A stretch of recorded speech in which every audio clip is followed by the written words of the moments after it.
कर दिया।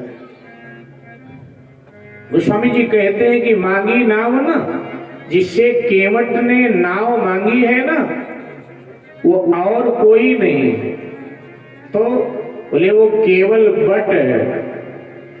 कौन सा बट? बोले अनादि काल का अक्षय बट। मेरे भाई बहन, आप सबने कथा सुनी होगी संतों से। अनादि काल में ये सारा संसार जलमग्न था, जल ही जल था।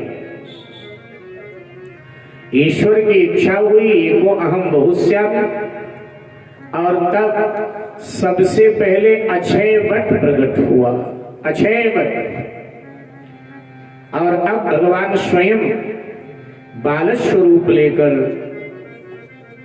अक्षय वट के पत्ते पर लेट गए और अपने दाहिने पांव का अंगूठा अपने मुंह में डाल करके चूसने लगे। मेरे चरणों की बड़ी महिमा भक्त लोग गाते हैं कि भगवान के चरण बड़े मधुर हैं, बड़े शीतल हैं। तो जरा मैं देखूं तो सच में ऐसे मेरे चरण हैं या नहीं।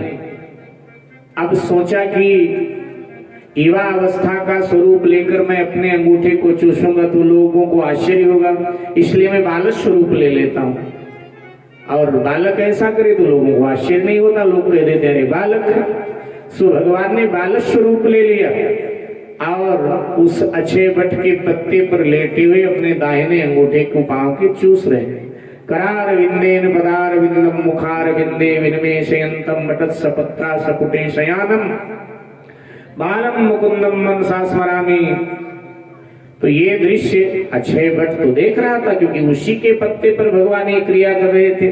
तो अक्षय वट को लोभ हुआ कि अगर भगवान का आदेश हो तो मैं इनके चरणों का प्रक्षालन करके और चरणामृत पी लूं।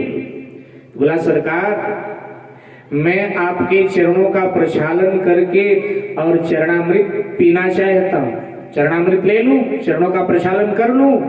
भगवान ने कहा नहीं, अभी तेरा इतना सौभाग्य नहीं कि तू मेरे चरणों का प्रक्षालन कर पावे। और ये कहकर सरकार ने लीला समेट लिया, अंतर ध्यान हो गया। भगवान के अंतर ध्यान होते ही कि अपना अक्षय वट को भगवान का वियोग हो गया, विरह हो। भगवान की याद में रोते रोते अक्षय वट ने प्राण त्याग दिया। ब्रह्मलोक की प्राप्ति हुई। ब्रह्मा जी ने कहा क्या चाहता है? अक्षय वट ने कहा भगवान के चरण चाहता। ऐसी जगह कहीं जन्म दो जहां भगवान के चरण मिल जाए। ब्रह्मा जी ने कहा कि त्रेता युग में भगवान रघुवंश में अयोध्या में अवतार ले। बोला फिर मुझे वहीं उनके अवतार से पहले मुझे अयोध्या में जन्म दे। भगवान के अवतरण से पहले भगवान ने इसको अयोध्या में जन्म दिया। ये महाराज वशिष्ठ का पुत्र बना। इसको पिछला जन्म याद है, बड़ा हुआ। वशिष्ठ और विश्वामित्र जी का जब संघर्ष चल रहा था तो विश्वामित्र जी ने वशिष्ठ के इस पुत्र को श्राप देकर मार डाला। श्राप दे दिया तेरी मृत्यु हो जाए और तुझे 3 जन्म चांडाल के लेने को। बेचारी की मृत्यु मन की मन में धरी की धरी रह गई, मर गई। अब ये बहेलिया बना। इसको याद है अपना पिछला जन्म की मैं अक्षय वट था, फिर वशिष्ठ जी का पुत्र बना और विश्वामित्र जी के श्राप से मेरी मृत्यु हुई और श्राप बस अब मैं बहेलिया बना। चिड़िया फंसाता है, मारता नहीं है, चिड़िया फंसाता है। बाजार में जो लोग चिड़िया पालन करते हैं, बड़ी बड़ी लोग उनको बेच देता है, उसी से अपने घर परिवार का गुजर बसर चलाता है। एक दिन भगवान को इस पर दया आई कि मेरे चरणों को लेकर के और कैसी यात्रा कर रहा है। तो इसके भक्ति भाव की परीक्षा लेने के लिए भगवान जिस रास्ते से कंधे पर जाल रखकर ये चिड़िया फंसाने जा रहा था, भगवान उसी रास्ते में साधु बनकर बैठ गए। अब भजन तो करता था, भक्त तो था। देखा कोई महाराज जी बैठे तो जाकर प्रणाम किया, महाराज मुझे भी कुछ ज्ञानोपदेश दो, मुझे अपना शिष्य बना लो। साधु के वेश में भगवान ने कहा शिष्य तो बना लूंगा, लेकिन दक्षिणा में मुझे क्या देगा? बोला सरकार जो कहोगे वो दे दूंगा, मेरी सामर्थ्य देख करके कहना। ले क्या काम करता है? बोला महाराज मैं तो बहेलिया हूँ, चिड़िया फंसाता हूँ, बाजार में बेचता हूँ, घर परिवार का गुजर बसर कर। ऐसा कर तू मेरे लिए 7 रंग 4 टांग की एक चिड़िया ला करके दक्षिणा में दे दे और मैं तुझे ज्ञानोपदेश कर दूंगा, तुझे शिष्य बना लूंगा। अब इसने तर्क नहीं किया कि गुरुजी एक चिड़िया में एक साथ 7 रंग कहां मिलेंगे, या चिड़िया तो 2 टांग वाली ही होती है, 4 टांग वाली तो कोई चिड़िया होती नहीं। गुरु वाणी में प्रीति विश्वास, जब मेरे गुरुजी कह रहे हैं तो इसका मतलब 4 टांग की चिड़िया होती होगी, तभी तो कह रहे हैं। ठीक है गुरुजी, मैं अभी लेके आया। नदी के किनारे आया, बहेलिए ने जाल फैला दिया, दाने बिखेर दिए साहब, चिड़िया तो कई आकर फंसी, लेकिन ना 7 रंग है ना 4 टांग है, कई चिड़िया आके फंसी। मेरे भाई बहन 40 दिन बीत गए। बहेलिया को लगा कि ऐसे जीवन का क्या लाभ, मैं गुरु के काम नहीं आ सका, मैं गुरु आज्ञा पालन नहीं कर सका, मुझे जीने का अधिकार नहीं, मर जाना चाहिए।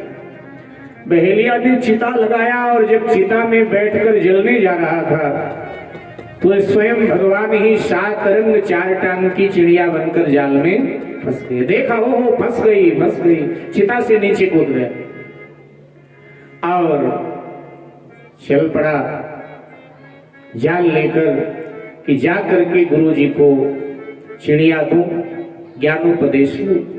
लेकिन जब वहां आया तो वहां गुरु जी तो थे नहीं, क्योंकि वो तो स्वयं भगवान थे और वो भगवान जाल में फंसे थे चिड़िया। बस हृदय को आघात लगा, लड़खड़ा कर गिर पड़ा, इसकी मृत्यु, मर गया। अब ये क्षीर सागर का कछुआ बना, 3 जन्म लेने, क्षीर सागर का कछुआ बना। इसको याद है पिछला जन्म अपना सारा। इसने सोचा कि क्षीर सागर में ही तो कहीं भगवान शेषैया पर सोते हैं, चलो भगवान की खोज करता हूं। और ये सागर की लहरों की थपेड़े खाता रहा, भगवान को खोजता रहा और एक दिन वहां पहुंच ही गया जहां शेषैया पर भगवान शयन कर रहे थे, सो रहे थे। लक्ष्मी जी बैठी चरण दबा रही है अपने कोमल हाथों से। सोचा कि भगवान के चरण को छू लो, और कछुआ मुंह निकाल करके जैसे आगे बढ़ा चरण छूने के लिए, तो एकदम लक्ष्मी जी ने हाथों से ऐसे जल मारा तो लहरों में फिर उलट पुलट होता हुआ बहुत दूर निकल गया। फिर आया, फिर सीता जी ने हाथ से जल को थपेड़ मारी तो ये फिर उलट पुलट करता हुआ, तीसरी बार फिर आया, फिर लक्ष्मी जी ने वही कार्य किया, फिर उलट पुलट करता हुआ बड़ी दूर चला गया। और जब चौथी बार आया तो लक्ष्मी जी को थोड़ा क्रोध आ गया। लक्ष्मी जी ने शेष जी से कहा, शेष जी देखो ना, ये मूढ़ प्राणी भगवान के निद्रा में विघ्न डालना चाहता, इसको हटाओ यहां से। अब शेष जी तो शेष जी, उन्होंने अपने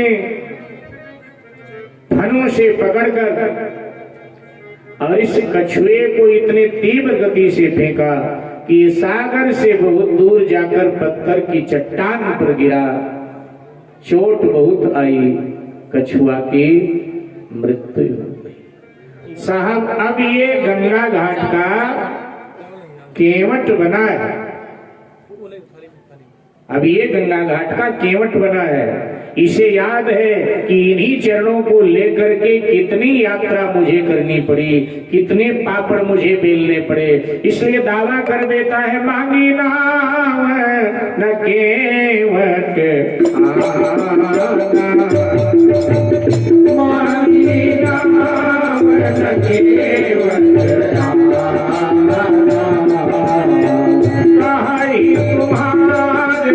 करमों में यहाँ